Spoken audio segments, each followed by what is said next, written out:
están? Muy buenas noches. Bienvenidos a esta segunda edición de nuestro programa 2020 Más que una decisión. Les agradecemos por estar ahí, les agradecemos por habernos confiado con su sintonía la semana pasada en nuestro programa debut. Para hoy tenemos un programa lleno de noticias porque fue una semana muy noticiosa, una semana dura también en muchos aspectos. Una de las noticias complejas de esta semana fue, por supuesto, el accidente, la tragedia del avión C-130 de la FACH, y por eso queremos iniciar este programa enviando nuestras condolencias a las familias de las personas que ya sabemos han fallecido en este terrible accidente. Pero la semana también nos ha traído otras noticias, nos ha traído nudos, como ustedes saben que nosotros nos tratamos de desatar en el programa cada domingo. Y además este domingo tenemos una invitada especial, porque Silvia Izaguirre no pudo estar con nosotros este domingo, volverá la próxima semana. Pero estamos con Natalia González, abogada, subdirectora de Asuntos Jurídicos y Legislativos del Instituto de Libertad y Desarrollo. Nos va a acompañar esta noche. Natalia, muchas gracias. A ustedes, Eduardo, por la confianza. Ahora, Max. Muy buenas noches. Y ya lo escucharon, estamos también, por supuesto, con Max Colodro, nuestro panelista estable, doctor en filosofía, director del Magíster en Comunicación Política y Asuntos Públicos de la Universidad Adolfo Ibáñez. Buenas noches, Eduardo, Natalia, de nuevo.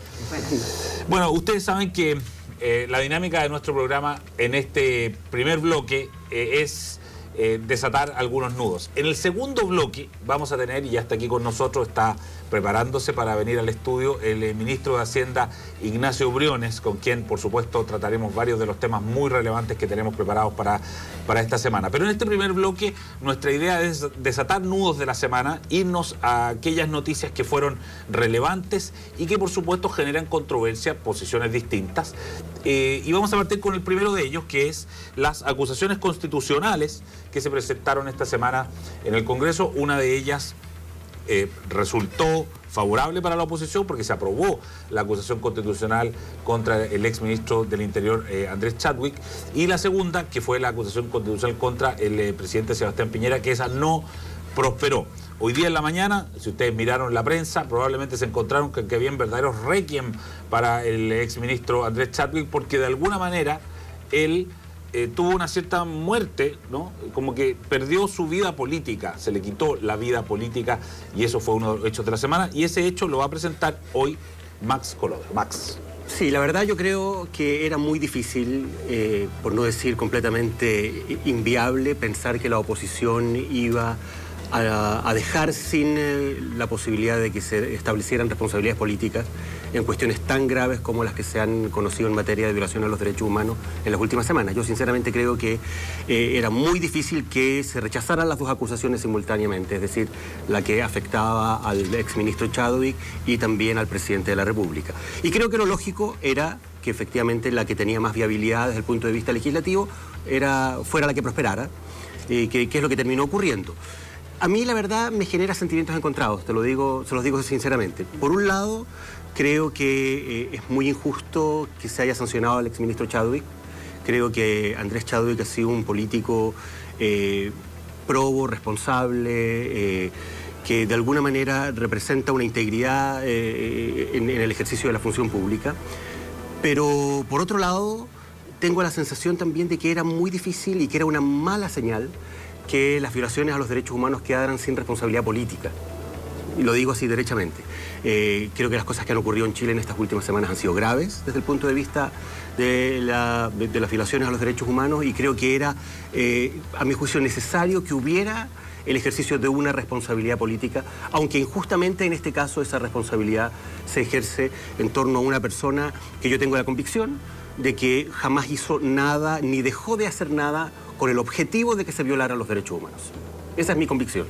Pero creo que lamentablemente le tocó estar donde estaba, le tocó estar en el puesto de ministro del Interior a cargo del orden público, en el cumplimiento de esa función por parte de la fuerza pública de Carabineros. En este caso se cometieron gravísimas violaciones a los derechos humanos, y por lo tanto creo que eso en democracia no podía quedar sin responsabilidad política. Natalia, ¿qué te parece esa posición? Ya vamos a ir a la acusación al presidente, pero vamos por parte. ¿Qué te pareció a ti? A ver, yo concuerdo con Max en que era un escenario más o menos previsible. Pero en lo que tengo una diferencia, y también una diferencia con lo que ocurrió finalmente en el Senado, es que el hecho que las acusaciones constitucionales tengan al final una finalidad política y tenga consecuencias y sanciones políticas muy graves, porque aquí se dice, para hacer efectiva la responsabilidad política, y para que la gente que nos está viendo entienda, la responsabilidad política implica una sanción bastante severa contra el acusado que finalmente es declarado como tal por el Senado, que no tiene 5 años de pérdida de vida de función pública, claro. ¿Ya? Pero además hay una consecuencia adicional, que es que podría dar lugar a eventuales responsabilidades civiles y penales.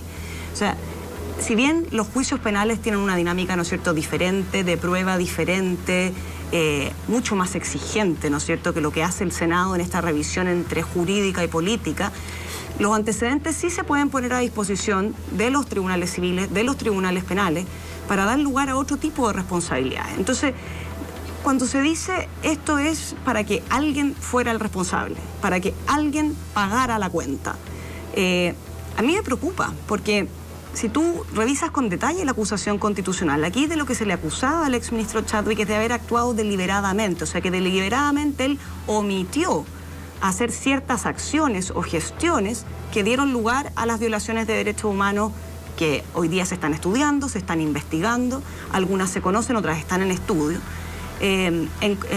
Digamos, y que eso entonces deliberadamente él habría tomado una acción o habría incurrido en una omisión que permitió la violación de los derechos humanos. Y esa es una acusación muy severa, muy seria, y yo dificulto que los senadores en el Congreso que apoyaron la acusación hayan llegado a la convicción de aquello. Yo creo que más bien lo que ocurrió, lamentablemente, y esto es un daño a la institucionalidad, porque las acusaciones constitucionales no están como para hacer el amén de la calle o el amén de una clase política que necesita como cobrar un muerto, por así decirlo, sino que están por causales expresas, taxativamente delineadas, última ratio. Entonces, desde ese punto de vista, me parece que el Senado no llegó a esa convicción, sino que más bien llegó a la convicción simplemente de que aquí había que rodar una cabeza y era la cabeza del ministro. Es lo que simbólicamente se llama un sacrificio humano, digamos, desde el comienzo, ¿no?, de la humanidad, los sacrificios humanos han existido. Opera como un fusible, también sabemos. ¿Es esto fue un fusible, el último fusible, precisamente para que no llegásemos a acusar al presidente de la República, que fue lo que ocurrió el día siguiente, que se vota la acusación al presidente? ¿Tú crees que eso fue, finalmente, operó como fusible? Yo creo que sí, yo creo que efectivamente operó como una compensación implícita, por decirlo de alguna manera. Es decir, se sanciona a quien es posible sancionar. En el otro caso no estaban simplemente los votos, en el Senado al menos no había ninguna posibilidad de que la acusación constitucional en contra del presidente prosperara, y por lo tanto se opta, yo creo, se le baja probablemente el estándar. Yo en eso coincido con Natalia, yo creo que efectivamente la causal de fondo es una causal que yo no comparto. Es decir, efectivamente yo tengo la convicción de que el ministro no hizo ni dejó de hacer nada con el objetivo de que se violaran los derechos humanos. Pero también me parece igualmente importante que en una sociedad democrática haya responsabilidades políticas y se ejerzan esas responsabilidades políticas cuando se violan los derechos humanos. Y que esas violaciones de los derechos humanos no queden sin responsabilidad política que se ejerza por alguien, por alguna autoridad que, en este caso, es la autoridad que efectivamente está a cargo del orden público. Brevemente, en el tema de la acusación constitucional contra el presidente, sabemos que esto se terminó resolviendo por votos que no concurrieron de la Democracia Cristiana, del Partido Radical y de algunos independientes. ¿Qué sensación les dejó la acusación constitucional al presidente de la República, Nati? A mí me deja preocupada la cantidad de diputados que la votaron a favor, ¿ya? No es para nada menor. De hecho, es una fracción bastante importante. Si no me equivoco, el orden de 73. Sí, prácticamente la mitad de la Cámara. Prácticamente la mitad de la Cámara, son 155, recordémosle a la gente que nos escucha. Y entonces, eso es muy complejo, porque entonces, ¿qué quiere decir eso? Que se salvó por el voto de unos poquitos razonables, que tenemos a casi la mitad de la Cámara pensando que un presidente democráticamente electo, que de nuevo, y aquí las causales son más exigentes incluso con el presidente de la República, porque se requiere un acto, no una omisión, es un acto deliberado, cree que efectivamente el presidente de la República estuvo detrás y validó, promovió, avaló las violaciones de derechos humanos, cuando el presidente de la República fue el primero en llamar a los organismos internacionales de derechos humanos a que hicieran presencia en Chile. Fue el primero en además pedirle a los carabineros y a los militares en su minuto, cuando salieron en el estado de excepción, que cumpliesen los protocolos y las reglas. Entonces me llama profundamente la atención que hoy día tenemos una Cámara de Diputados que de verdad está disponible a bajarle el estándar a cuestiones que están planteadas en la Constitución de la máxima gravedad y por lo mismo entonces de la máxima seriedad. No podemos transformar la anuncio. Sobre ese punto, Max, estábamos viendo recién en pantalla 79 votos a favor, 73 en contra. Como dice Natalia, es preocupante que 73 diputados hayan querido seguir adelante con un proceso que habría terminado efectivamente con la destitución eventualmente, ¿no? Sabemos que en el Senado no iban a estar los votos porque era 2/3, se requiere un quórum más alto. Pero los diputados, de alguna manera, los que votaron a favor, pensaban que se podía destituir al presidente. Yo estoy de acuerdo, yo coincido en que efectivamente es muy grave, a mi juicio, que en las circunstancias que se están viviendo hoy día en Chile, dado el contexto de esta crisis social, de este estallido social, con todas las implicancias que ha tenido en materia política, institucional, efectos económicos muy serios, haya prácticamente la mitad de la Cámara de Diputados, en este caso, que considera que parte de la solución a este problema pasa por interrumpir el actual periodo presidencial y de algún modo destituir al presidente de la República. Creo que realmente las implicaciones que eso tiene, a mi juicio, y eso por eso me pareció tan extraña la lectura que hicieron aquellos que vieron en esto un fracaso, desde el punto de vista de la posición de los sectores más radicales de la oposición, porque aquí efectivamente lo que se constata es que hay un sector muy mayoritario en la propia oposición, que incluye desde la democracia cristiana hasta los sectores del Frente Amplio, que coinciden en que parte de la solución al problema y a las dificultades que está enfrentando hoy día Chile pasa por la destitución del presidente de la República. Por la caída del gobierno, por la caída del gobierno, decirlo de manera más tajante. Pasemos al segundo tema. Son los anuncios económicos de la semana. Tuvimos el anuncio de una agenda antiabusos, así se denominó, y también tuvimos el rechazo en la Cámara de Diputados de la idea de legislar del proyecto que aumentaba el reajuste de sueldos del sector público. Este tema lo va a presentar Natalia. Sí. Bueno, el día lunes efectivamente conocimos lo que se conoce como la agenda antiabusos, ¿verdad? Y esto agrupa 3 grandes temas. El primero de ellos es el tema de libre competencia, ¿no es cierto? Y cómo están funcionando los distintos mercados. Y ahí hay anuncios respecto al fortalecimiento de la Fiscalía Nacional Económica. Y hay anuncios de aumentos de sanciones de las penas, sobre todo las penas privativas de libertad, no solamente en materia de libre competencia, sino que también en el ámbito tributario, en el ámbito del mercado de valores, ¿ya? Por ejemplo, el uso de información privilegiada. Ese es un segmento del anuncio. Después tienes otro que dice relación con los consumidores, donde se van a facilitar algunas plataformas digitales para que los consumidores puedan poner término a los contratos de adhesión de manera más fácil, ¿verdad? Hoy día en algunos contratos es complejo todavía ponerles término, y la idea es que así como es fácil contratar, es fácil descontratar. Y además se va a poner a disposición una plataforma para efectos de los seguros, ya de que uno sepa qué seguros tiene contratado en su vida, seguros de distinta índole, poder ponerles término también si así lo desea, etc. Y después tenemos una tercera patita que es el mercado laboral, donde se anuncian ahí de nuevo modernizaciones a la dirección del trabajo, a los procedimientos. La idea es digitalizar lo más posible, hacer una vinculación más electrónica entre el ciudadano y la dirección del trabajo, y se fortalece también la mediación. ¿Ya? Ese es como un poco a grandes rasgos. Estos anuncios hoy día no tienen no están aterrizados, no conocemos el detalle, no están los proyectos de ley aún. Pero respecto a esta agenda yo tengo una mirada de dulce y de agraz. A ver, por un lado, bienvenidos a aquellos anuncios que quieran profundizar la competencia, ¿no es cierto? Porque quienes creemos de verdad en el buen funcionamiento de los mercados, la protección de la libre competencia, la defensa de la libre competencia, asimismo que los consumidores puedan ejercer efectivamente sus derechos, es una condición sine qua non, ¿ya? Pero cuando uno va al detalle de cómo se va a hacer esto, y lo que vemos es una mayor severidad en las penas, ¿ya? Cuando tenemos, por ejemplo, en el caso de libre competencia, la pena de presidio se vuelve a incorporar en nuestra legislación en el año 2016, o sea, hace 3 años atrás. Se dice que no se ha aplicado nunca desde que está vigente. Bueno, pero es que efectivamente el estudio de las colusiones, de los carteles, es un estudio que toma tiempo. Porque las colusiones y los carteles la gente no va dejando evidencia, ¿no es cierto?, por correo que se están coludiendo o por WhatsApp. Entonces, efectivamente, a llegar las pruebas, además para un proceso penal que es más exigente, toma un tiempo mayor, ¿ya? De mayor investigación, y la Fiscalía ha sido muy comprobadamente ducha en dar con estos casos en el pasado, ¿ya? O sea, tuvimos el caso de los pollos, el caso de las farmacias, claro, ¿verdad? Se descubrieron finalmente. Se descubrieron, y gracias a un mecanismo que se introdujo antes. En el primer gobierno de la presidenta Bachelet, de hecho, fue muy discutido, que es el de la delación compensada. Claro, ¿ya? Que es una herramienta que dicen que es fundamental. Claro, que básicamente es que quien está involucrado en este tipo de operaciones delata, ¿no es cierto?, este cartel o la colusión, y tiene un tratamiento más favorable en su pena, claro, ¿ya? Y por lo tanto un incentivo a delatar. Pero ¿qué ocurre? Que cuando tú lanzas este tipo de medidas de mayores penalidades, cuando hoy día las penas que tenemos son altas. O sea, hoy día en Chile va de 3 a 10 años con un año de pena de cárcel efectiva. En la mayoría de los países del mundo ese rango, hasta 10 años, es el rango habitual, ¿ya?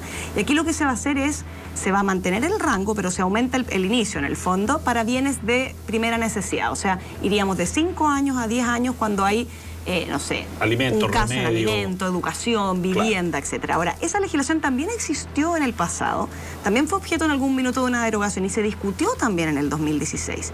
La dificultad que tiene eso es definir bien cuáles son los bienes de primera necesidad, cuáles son los mercados que vamos a considerar primarios en ese sentido para los consumidores y que si se ven afectados tienen efectos o una pena mayor. Y se va a tener que negociar eso. Claro, ya, pero no tenemos hoy día penas bajas, eso es importante decirlo. Lo mismo en lo tributario y en el delito de información privilegiada, porque ahí yo te diría que más bien hay un problema de la descripción de los tipos penales. O sea, cuando uno lee hoy día algunos delitos tributarios, incluso para los abogados y los tributaristas, algunos delitos tributarios están muy mal escritos, ¿ya? Y eso mal escrito hace dos cosas: genera incerteza jurídica, o sea, gente que a lo mejor se podría inhibir de hacer algo que a lo mejor no es un delito, pero que la descripción del tipo es tan amplia y tan ambigua que te inhibe, y a lo mejor es una operación que no hubiera calificado para un delito. Y por otro lado, para quien tiene que ejercer la acción penal, es complejo.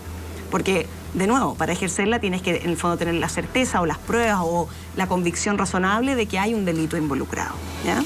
Clarísimo. A mí me pasa, yo no soy experto en estos temas, pero por ejemplo, tengo dudas. Natalia dice, estos procesos legales son largos y por eso no hay penas todavía.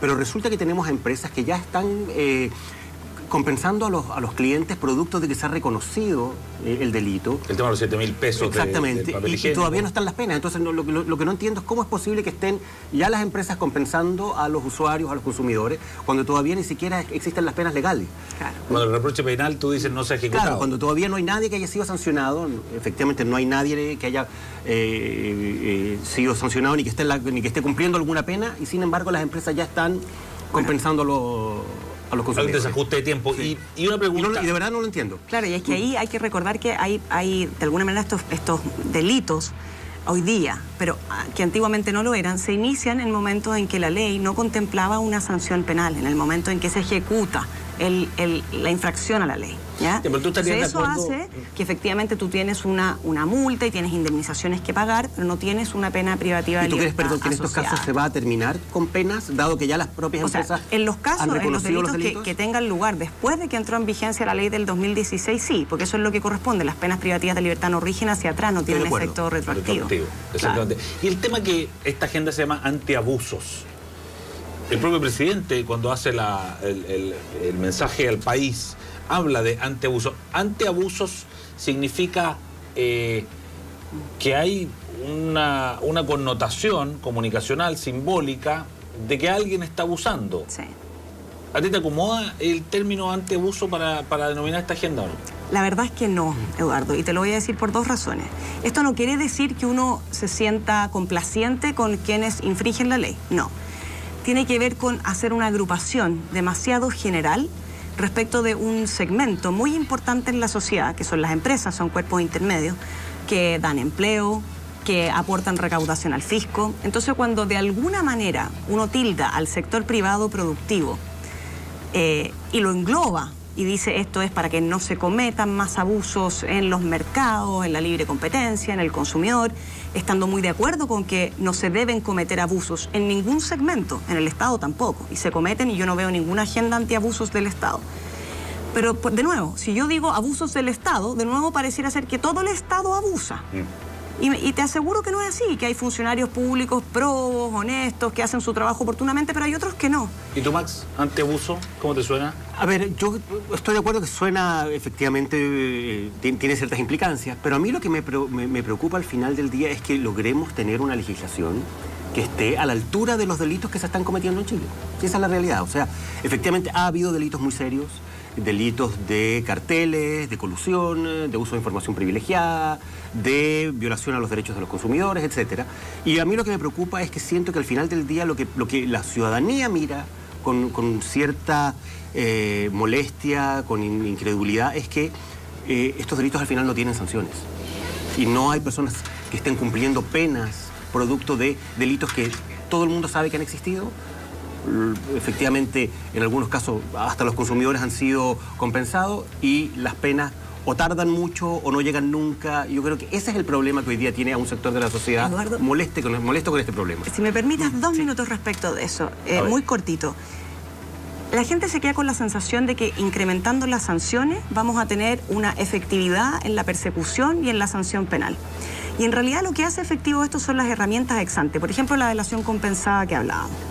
Si esto al final se transforma en que en un solo incremento de sanción y que la pueda ejercer no solamente la Fiscalía, sino que además el Ministerio Público y Acción Popular, caemos en una suerte de populismo penal que daña justamente las herramientas que han permitido conocer y tramitar y procesar a las colusiones que hoy día conocemos. Entonces, si nosotros vamos a dañar la herramienta que hoy día tiene la Fiscalía Nacional Económica, como podría ser la delación compensada con una acción penal pública o popular o del Ministerio Público, es muy complejo, porque entonces no vamos a dar nunca con los casos que hacen daño a los consumidores y no vas a tener nunca las sanciones penales por muy altas que ellas sean. Y que lo importante es que finalmente se sancione. Ese es el tema y todo lo que la gente quiere.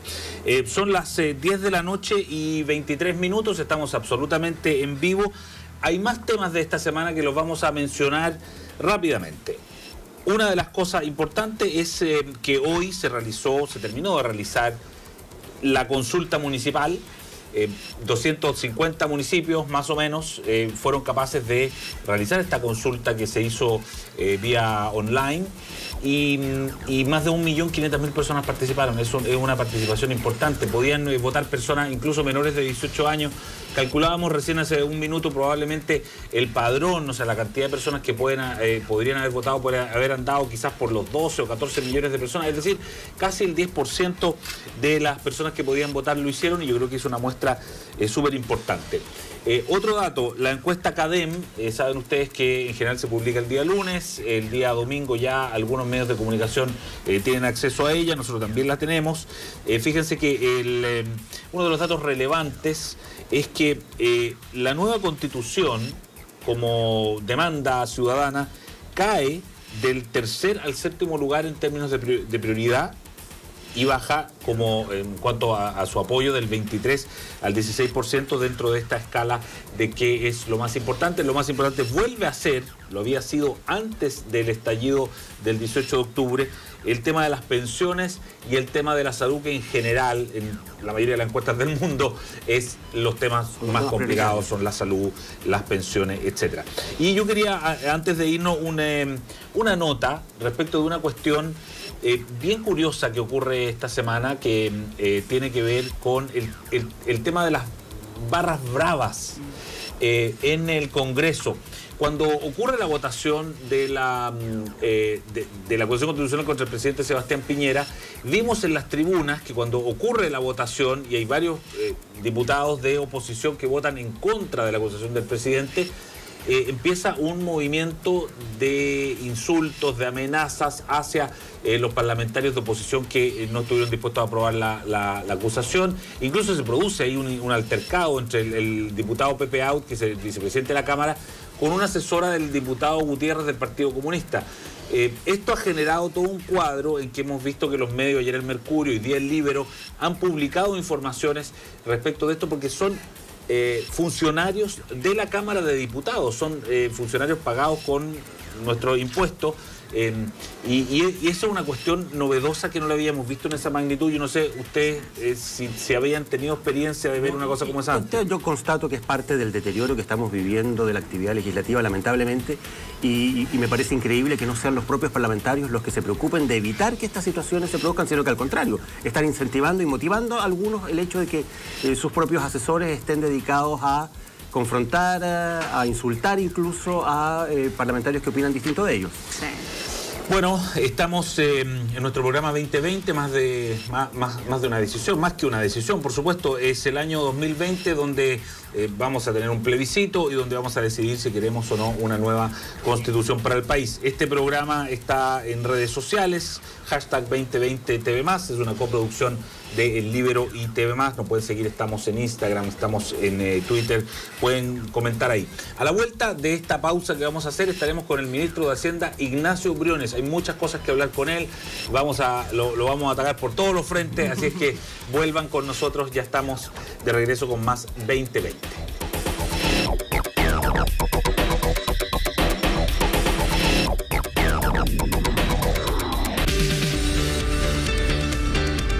Power.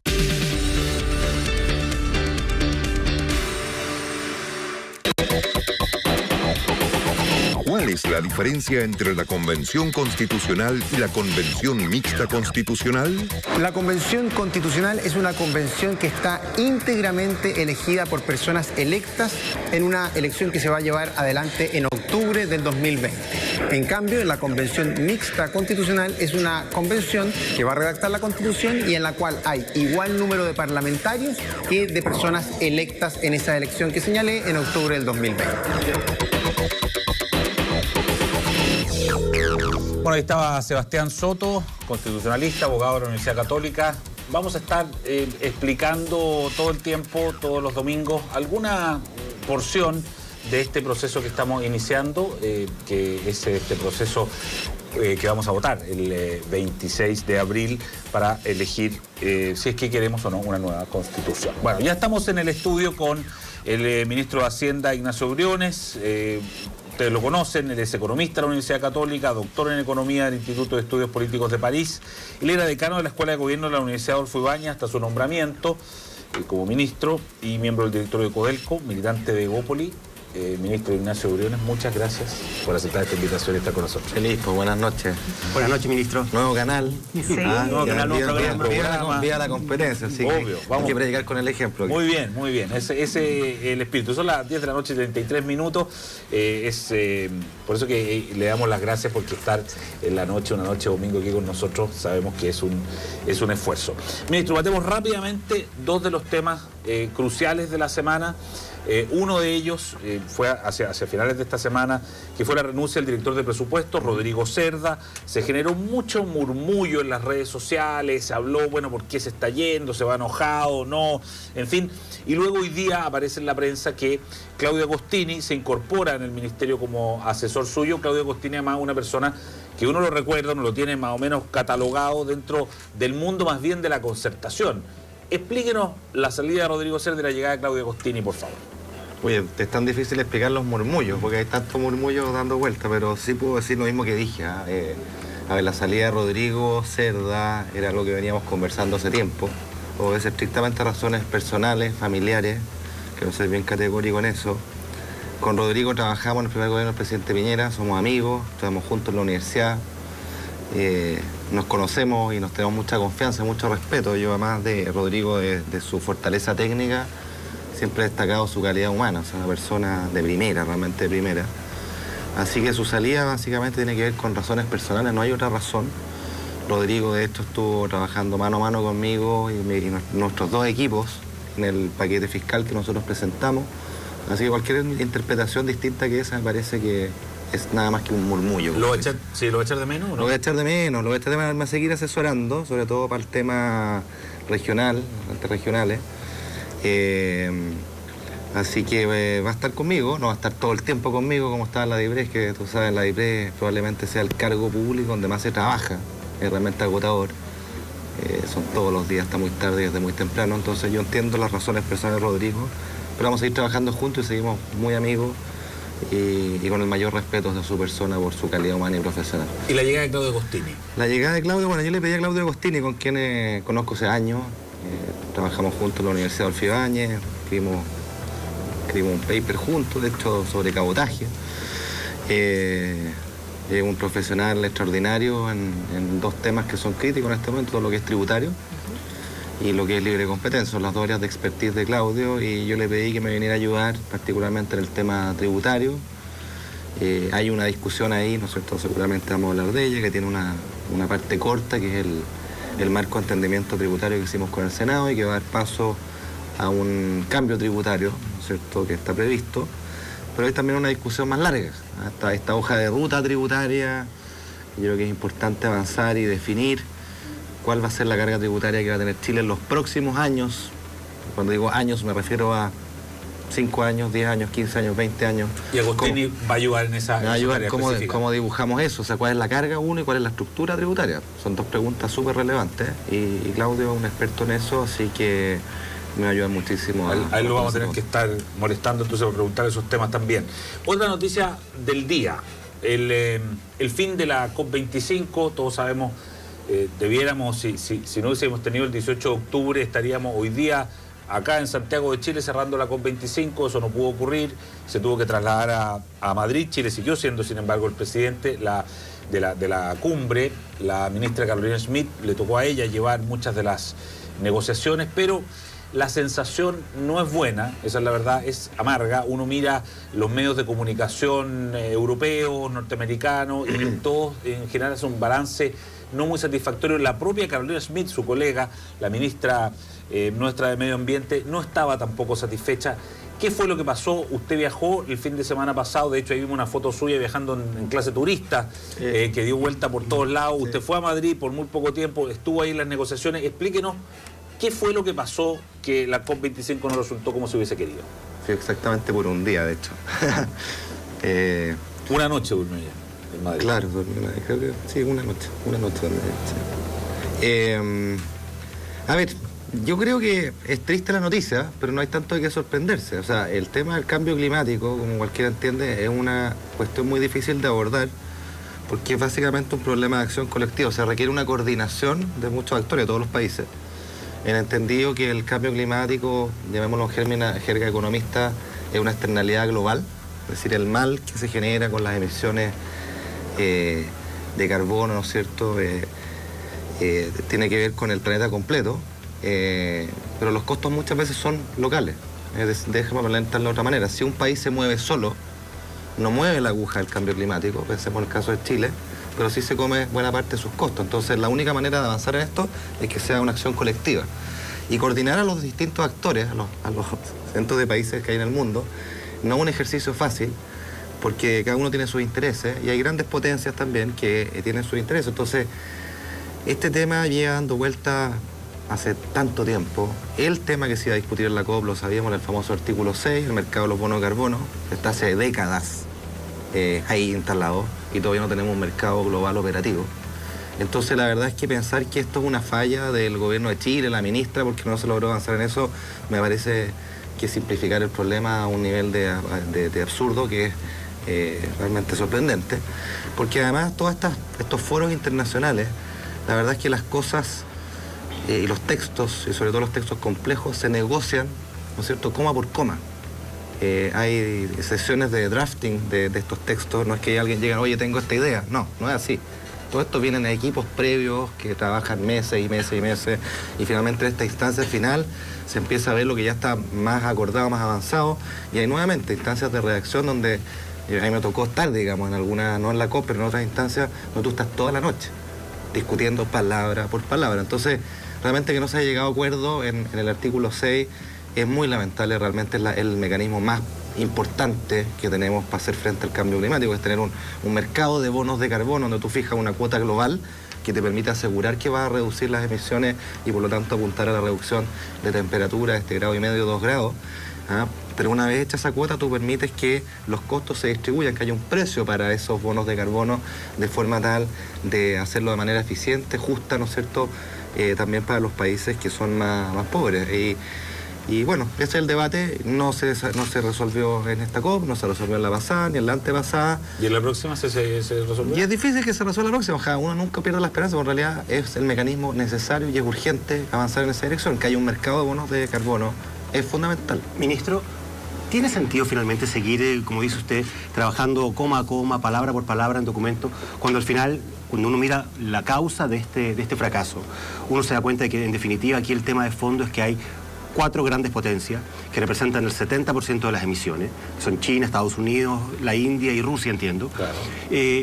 ¿No será más lógico que se sienten esos 4, se haga todo el esfuerzo y toda la presión internacional para que esos 4 logren finalmente ponerse de acuerdo, y después vemos como los que representen, todo el resto que representa el otro 30% de las emisiones puede acoplarse al acuerdo al que llegan estos 4 que representan el 70%, ¿qué sentido tiene hacer todo este enorme esfuerzo de política internacional, diplomática, cuando finalmente los 4 grandes deciden al final del día no participar del acuerdo? Bueno, la verdad es que eso es válido para la mayoría de los problemas globales que tenemos, pero yo creo que justamente el que se sienten con los N-1 países chicos pone esa presión. Es un efecto de presión y es relevante que así sea, creo yo. Pero acá hay que guardar la perspectiva, o sea, de nuevo, es un problema de acción colectiva, de coordinar todos estos actores con intereses muchas veces contrapuestos. De aquí los avances son lentos, son muy graduales. Se producen, que vale la pena seguir perseverando, por supuesto, y se han logrado avances importantes. Lo que hace es que uno a veces cifra expectativas de que ahora sí que sí. Yo creo que eso es un poco voluntarista muchas veces, pero no cabe duda que hay avances. Y insisto, creo que culpar al gobierno, como lo he visto en la prensa, poco menos que esta falla, el artículo 6 sea culpa de la presidencia de Chile, me parece francamente ridículo. Natalia. Ministro, yo lo voy a llevar a un tema más local, no es que el otro no tenga un efecto local, pero este es más inmediato.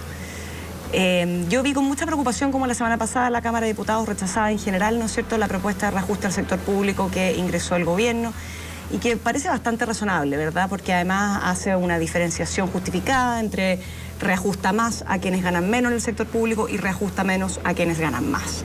Y eso parece bastante sensato. Se rechazó la idea de legislar, que es bien impresionante, ¿verdad? Y ahora entonces el gobierno tiene que insistir en el Senado y yo quisiera preguntarle cómo usted ve esa negociación, si es que el gobierno va a insistir en los mismos términos, porque me imagino que la propuesta y las justificaciones detrás siguen estando en pie, ¿no es cierto? Y sobre todo después de los hechos políticos de esta semana, que quisiera vincularlos, porque obviamente la política, todo se vincula. ¿Cómo va a proceder el gobierno respecto al reajuste?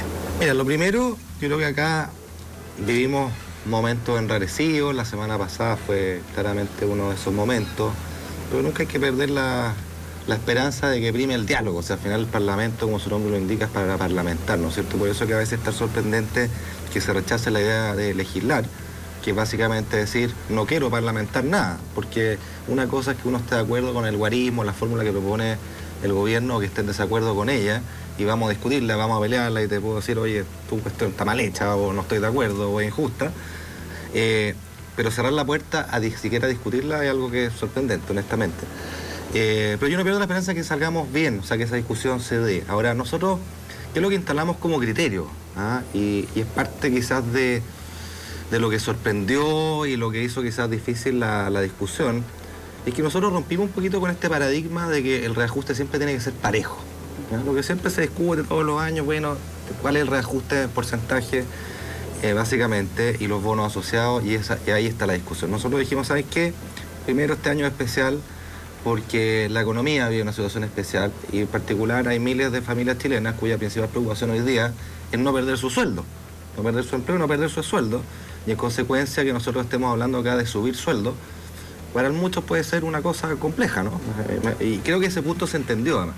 Y en segundo término dijimos, ¿sabes qué? Hagamos un reajuste distinto, que se haga cargo de este primer elemento, pero además que busque hacer eco ese clamor que muchas veces los propios gremios reivindican y que uno también comparte, ¿no? Que es disminuir las brechas de ingresos entre las personas, y en el sector público las hay, y de hecho cuando uno dibuja los índices de desigualdad en el sector público no son distintos los del país, ¿ya? Entonces partamos por casa, ese fue el llamado, hagamos este ejercicio en casa. Y partimos diciendo, bueno, ¿sabes qué? Mejoremos, en primer lugar, a las rentas muy bajas del Estado. Aquellos que ganan menos de 500.000 pesos, nosotros hicimos una propuesta que nos permite que más del 80% de los trabajadores y trabajadoras por debajo de 500.000 pesos superen ese umbral. Primera innovación. Segundo, dijimos, ¿sabes qué? Hagamos tramos diferenciados de ingresos, porque no es lo mismo ganar 750.000 pesos que ganar 2,5 millones de pesos. Entonces, ¿qué es lo que propusimos? Dijimos, mire, hasta los 2 millones de pesos hagamos un reajuste de 2,8%, es decir, un poco más que inflación, manteniendo todos los bonos, porque el reajuste tiene una serie de bonos, no solamente el incremento porcentual de la renta. Y para aquellos que ganen más de 2 millones de pesos, que en realidad de facto es más que eso, porque hay una serie de bonos por desempeño que ocurren con altísima probabilidad. Una persona de 2 millones, estamos hablando de alguien que gana 2,5 millones de pesos, básicamente. Para esas personas hagamos un reajuste más bajo que nosotros planteamos fuera de 0,7% y manteniendo los bonos cuando corresponda. Bueno, y esa idea no flotó. Nosotros vamos a insistir en el Senado, obviamente, porque si no... ¿Qué razones se entregaron? ¿Qué razones entregó la contraparte para rechazar? Hubo dos tipos de razones, yo diría. Una es esta innovación. ¿Por qué vamos a innovar si siempre se ha hecho así? Bueno, yo diría que la razón... O sea, preferían un reajuste parejo. Yo diría que la razón es bastante obvia. O sea, el primero es un muy mal argumento siempre decir esto siempre se ha hecho así, por lo tanto hay que seguir haciéndolo así, ¿no es cierto? Uno tiene que evaluar los argumentos en su mérito. Y segundo, bueno, si Chile cambió, estamos en un momento distinto, bueno, partamos por casa con esta reflexión.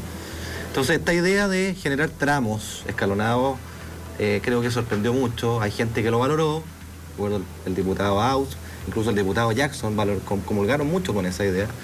Y en consecuencia da mucho optimismo para a futuro insistir con esto. Yo creo que es correcto. ¿Y no le parece que más bien es una cuestión política esto? Que hay un simbolismo político de rechazar o usted cree que de verdad hay una razón técnica o una razón No, yo creo que es una cosa política, porque lo segundo que se enarboló, y yo creo que es un punto atendible, ¿no? Es que las rentas más altas tengan un reajuste que en términos reales es negativo. Porque cuando usted aumenta 0,7 nominal y la inflación es 2,7, efectivamente tiene una pérdida de poder adquisitivo. A lo que nosotros respondimos, mire, si en el pasado esto se ha hecho. En el pasado ha habido reajustes con otro gobierno durante la presidenta Bachelet, donde las rentas altas tuvieron reajustes cero. Y uno podrá entonces discutir si el corte está en 2 millones o está en 4, como fue en esa oportunidad, ¿ya? Pero esto tiene un antecedente. Y yo me pregunto además, honestamente, si para una persona que gana 2 millones o 2 millones y medio, como decía recién, que está, y esos son los datos, no un invento, el 4% mayor ingreso de este país, realmente tiene el mismo valor el reajuste que una persona de ingreso más bajo. Yo creo que es evidente que no. Tiene más valor aguas abajo que aguas arriba. Y uno podrá discutir el tramo, discutámoslo, pero tengamos claridad que estamos hablando acá de personas que están así con el ingreso. ¿Cuándo van a insistir al Senado? Tenemos que vamos a insistir el día martes. Y yo espero que tengamos un reajuste, porque la verdad es que... 2 tercios. 2 tercios para volver a la Cámara, ¿no es cierto?, partir el proceso de nuevo. Y nosotros queremos insistir en el criterio, este criterio que es escalonado, más reajusta a los que tienen menos, menos a los que tienen más.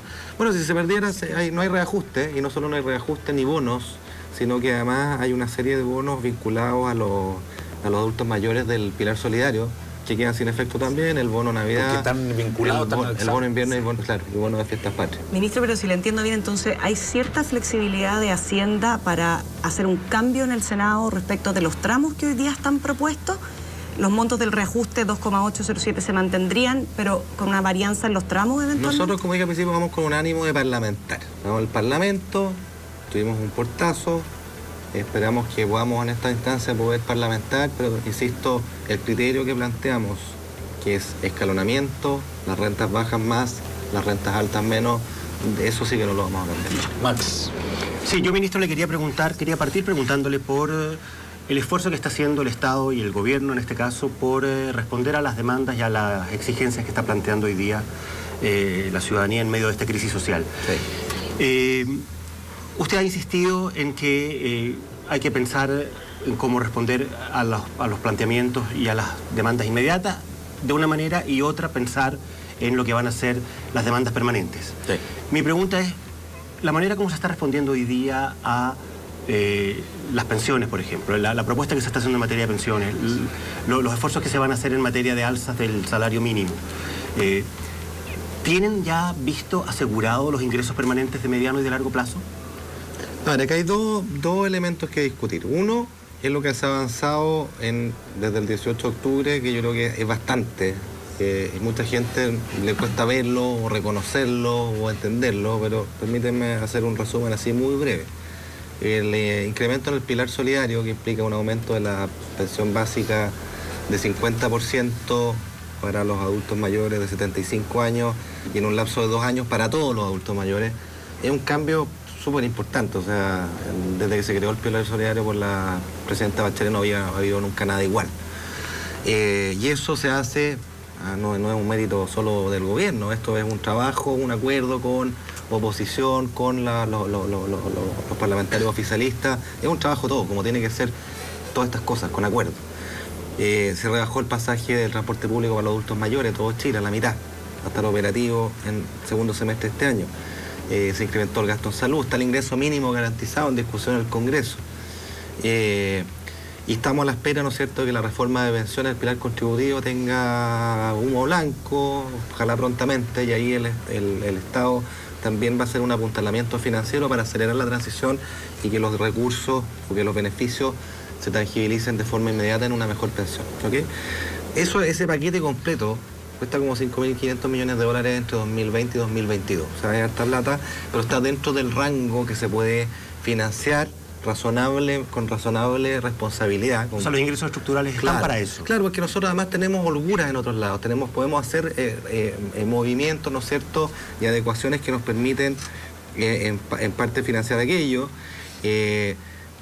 repriorizaciones de ciertas partidas, y además no olvidemos que tenemos un marco de entendimiento tributario que nos va a llevar a una reforma tributaria que va a aumentar ingresos. Entonces yo diría que eso es lo medular de responsablemente financiado. Pero hay una segunda parte de esta discusión, que es lo que nosotros como gobierno hemos llamado la hoja de ruta social, que como su nombre lo indica, se ancla en un punto de partida que permite marcar, me parece a mí, que hay un cambio de rumbo en la dirección que venía teniendo este barco y que cambiamos de recorrido, pues este recorrido tenemos que recorrerlo juntos, con estaciones bien identificadas en el tiempo, que los sucesivos gobiernos van a ser responsables de tener que ir asegurando a la ciudadanía. Es decir... ¿Y cuáles serían esas estaciones? Si Mamo las tiene dibujadas. A ver, mira, en pensiones evidentemente hay que seguir haciendo esfuerzo. El ingreso mínimo que tú señalabas, nosotros tenemos un ingreso mínimo que está en el Congreso, que evidentemente lo deseable sería que ese monto que se ha planteado vaya subiendo en el tiempo, conforme el país vaya teniendo mayor recursos, porque lo que es claro es que no se puede hacer todo de una y en todos los ámbitos. Yo creo que la gente que nos escucha, la gente con la que uno conversa lo entiende. Lo que no entiende, en cambio, es que uno no logre generar un compromiso de mediano plazo donde este camino lo vayamos recorriendo y vayamos mostrando a la gente pueda ser capaz de cobrarnos la palabra de que efectivamente esos avances se producen. Porque la verdad es que el hacerlo todo de una y en todas las áreas es garantía de una sola cosa, de finalmente no terminar haciendo nada, porque a lo mejor tú te vas a sacar una tremenda foto hoy día donde vas a triplicar las pensiones, vas a tener un ingreso mínimo de 500.000 pesos líquidos, pero no es financieramente sostenible y vas a tener que anular ese beneficio en el futuro. Bueno, y eso sería romper las expectativas que los chilenos están poniendo en las autoridades, y sabemos el costo que tiene romper las expectativas. Bueno, a propósito de lo que decía Max del tema de los ingresos permanentes, hoy día entraron los mineros en la conversación. Estuvo Octavio Aranea, que es el presidente ejecutivo Codelco, en un diario dijo que estaban disponibles para tratar de aportar 1.000 millones de dólares más adicionales a partir del 2021. Luego Iván Arriagada, que es el presidente ejecutivo de Antofagasta Minerals, dijo que el sector minero tiene que apoyar y tiene que ayudar más. Uno dice, bueno, el país se está endeudando, está el tema, como dice Max, de los gastos permanentes, si tenemos la plata para... y uno piensa en la minería como la gran riqueza, y yo tengo una pregunta directa. ¿Usted estaría dispuesto, ministro, a vender una parte de Codelco para pagar, por ejemplo, los gastos que vamos a tener que hacer ahora, un porcentaje, 20%, 30%, no sé, abrirse a esa conversación? Es que no cambia nada eso de lo financiero en la lógica de los ingresos permanentes, porque el valor de venta de ese activo o de un pedazo de ese activo es el valor presente de los flujos que genera, entonces es lo mismo, ¿no? Yo creo que ese tipo de reflexiones tienen un asidero que es distinto, ¿no es cierto?, que es... gastar, o sea, para tener plata para los gastos de ahora, para la emergencia. No, porque esa no es la respuesta financiera. O sea, si yo vendiera Codelco entero, por ponerlo de esos términos, me dispondría de X plata para gastar hoy día, pero renunciaría a tener un flujo de ingresos permanentes que son los que Codelco ingresa todos los años. Entonces, el argumento financiero como fórmula de financiamiento no es el correcto, me parece a mí. Creo que hay otra gente que da buenos argumentos en términos de que tener un pedazo privado hace que tú estés más sujeto al escrutinio y por lo tanto mejoras de eficiencia, y esas mejoras de eficiencia el día de mañana pueden aumentar los ingresos que una empresa estatal genera. ¿Y tiene sentido eso?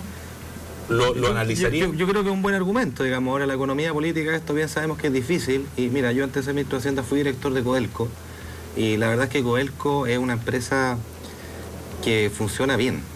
Funciona bien, tiene un gobierno corporativo de primera, con directores profesionales muy involucrados, tiene una plana directiva de primera, y claro, siempre hay espacios para mejorar, pero la verdad es que el directorio venía trabajando hace tiempo, una estrategia de reducción de costos, de mejora de productividad, que se ha materializado efectivamente en mejoras de productividad y en bajas de costo. Entonces, yo aquí creo que hay mucho... O a veces mucho mito como que se ve a Codelco como una empresa que funciona pésimo, que dilapida la plata, que no está pensando en el siglo XXI. Todas las empresas, todas las organizaciones sociales pueden mejorar, siempre hay espacio de mejora, pero yo quiero decir que lo que vi en Codelco es una empresa que está bien manejada, tiene un directorio de alto nivel y comprometido, y trabajadores de muy buena calidad en muchas áreas. ¿Y los 1.000 millones extra que promete el Ejecutivo es bien, es suficiente, está bien? Siempre bienvenido, pues es un ingreso importante para el fisco, pero eso es eficiencia. Por eso yo digo, creo que la reflexión de la minería, y no solo de Codelco, es cómo pensar una minería del siglo XXI.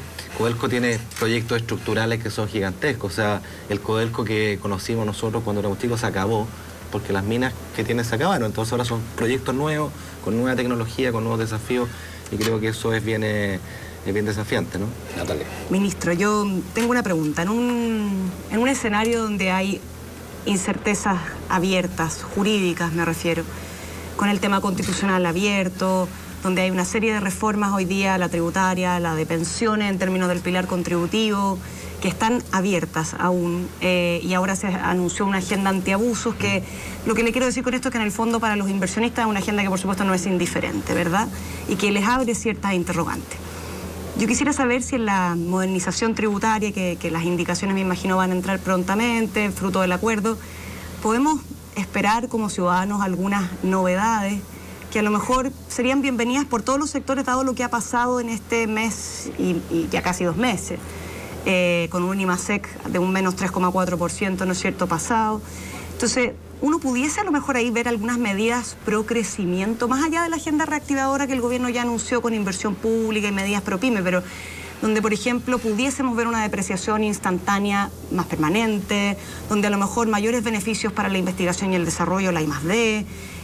Y no solamente con lo que quedó ahí, hay alguna posibilidad de pensar un poquito out of the box y entrar con algo así, porque dadas todas las incertezas que deambulan, a lo mejor este tipo de señales pueden ser necesarias y quizás la clase política, espero, esté a la altura de por lo menos discutirlas, ¿o no? ¿Cuál es su opinión? Yo creo que siempre hay espacio para eso. Creo que la depreciación, precisamente para el momento malo o transitoriamente que estamos viviendo, es mejor una depreciación instantánea transitoria que una permanente, porque te obliga a decir, oye, invierto ahora, porque después de 2 años voy a perder ese beneficio.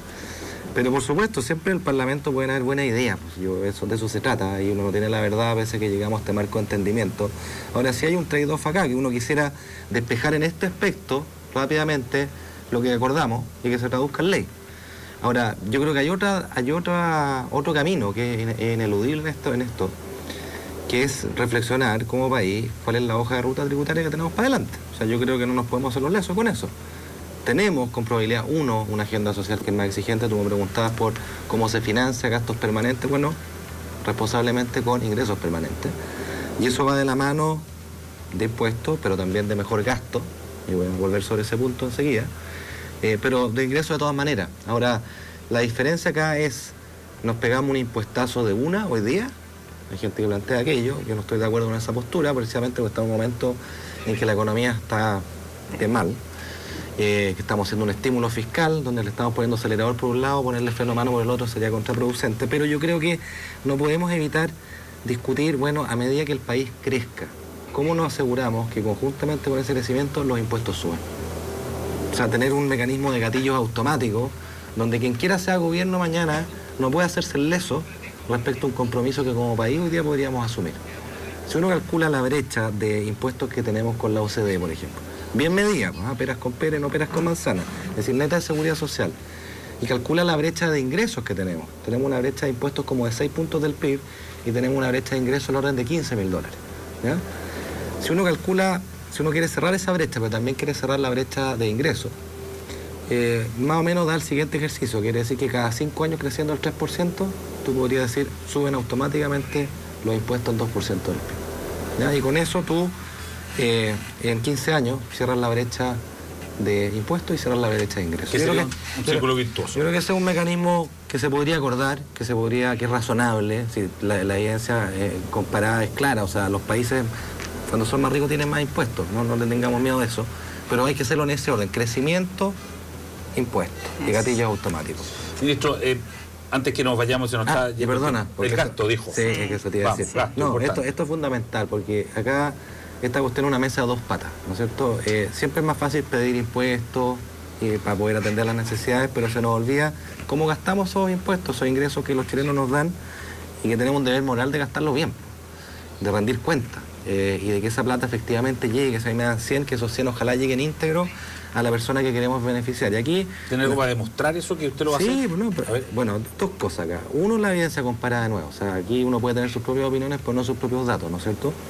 Y la evidencia comparada nos dice qué cosa. Nos dice que la desigualdad de ingresos de Chile, medida por Gini, por el coeficiente de Gini, es la misma que la de Alemania o la de Francia antes de la intervención estatal. Sorprendente, ¿no? La diferencia está en que Alemania, luego de la intervención estatal, baja su Gini en 15, 16 puntos, nosotros tan solo en 4. Gasta mucho mejor. Y la evidencia te dice que de 4 puntos de baja de Gini, 3 de esos 4 vienen por la eficiencia del gasto, las transferencias estatales, y 1 de cada 4 por la progresividad del sistema tributario. Conclusión, yo creo que tenemos un grave problema en la forma como estamos gastando nuestro Estado. Ministro. Hay que hacer ese punto. ¿No alcanzamos? Es que yo siento que aquí en Chile lo estamos haciendo al revés, porque las proyecciones de crecimiento son más bajas para el próximo año. No obstante, estamos proponiendo un alza de impuestos en esta modernización tributaria en el acuerdo y tampoco estamos poniendo los gastos delante de la mayor alza de impuestos. Se va a revisar el gasto ex post. Entonces, lo encuentro complejo, porque en el fondo usted compromete una mesa para revisar el gasto, que me parece estupendo. Es un trabajo que se ha venido haciendo, pero todos sabemos que hay programas hoy día que siguen ahí mal evaluados y financiados. Entonces, ¿por qué? Yo entiendo la facilidad de mayores impuestos. Al Congreso en general le gusta, pero las proyecciones de crecimiento van a la baja. Usted antes decía más crecimiento, más impuestos, pero aquí estamos como al revés. ¿Cómo se explica eso? Se explica porque primero tenemos ese marco de entendimiento y los acuerdos hay que cumplirlos. Así como yo le pido a mis contrapartes con las que llegamos a este acuerdo que honren en la palabra, nosotros como gobierno tenemos esa responsabilidad. Creo que es un punto de partida, creo que es evidente que hemos asumido gastos que no teníamos considerados hace 2 meses y que hay que financiarlo, eso es lo responsable. Eso por un lado. Y respecto al gasto, mira, creo que la gran diferencia es el momento en que está Chile. O sea, esta cuestión es súper compleja, ir a ver los programas y decir, ¿sabéis que este programa de 100 kilómetros llega uno, cerrémoslo? En el pasado eso era una pesadilla porque te cruzabas con todo el mundo. Yo creo que en este Chile que cambió es el momento para hacerlo y yo no tengo ningún problema. ¿Usted piensa que debiera hacerse ahora y lo van a hacer? Yo quiero ir por eso de todas maneras, con argumentos, con razones. Vamos a presentar prontamente un plan que tenemos ahí, con un equipo de trabajo de primera. Y creo que va a ser una muy buena señal porque hay que entrarle a esa parte también. ¿Cuándo va a presentar ese plan, ministro? Luego ya. Haga el anuncio. No, si no quiero dar fecha, a mí me gusta hablar cuando tengo las cosas ahí. Pero créanme que hemos venido trabajando muy bien en esa dirección y yo me la creo completamente que es la ocasión para hacer un cambio y esto no es voluntarismo, no es ir contra nadie en particular, sino que objetivamente tenemos un problema de gasto. Va a haber resistencia, sí. Va a haber resistencia, pero si hay grupos, hay intereses creados siempre, en todo orden de cosas, pero yo creo que estamos en un momento en que todos tenemos que ceder a nuestros intereses en pos de lo que nos interesa, que es tener un mejor país y una agenda social más exigente que requiere que gastemos mejor la plata. Porque, ministro, hemos cedido tanto que ya nos cedimos en el tiempo, entonces nos pasamos, pero yo necesito hacer una última pregunta. Hay gente que dice que el gobierno, que el ministro de Hacienda ha cedido y ha entregado a cambio de nada, que no ha sido a cambio de calma, de paz, y que en fin se ha seguido por un camino que al final no va a terminar. Me imagino que ha escuchado eso muchas veces, igual como lo he escuchado yo, no sé qué piensa sobre eso. Entonces yo preguntaría, sí lo he escuchado, yo preguntaría cuál es el contrafactual. Esa es la única pregunta que se me ocurre, porque para poder hacer esa aseveración yo tengo que tener cuál hubiera sido el escenario en que estaríamos hoy día si no hubiéramos hecho lo que hemos hecho.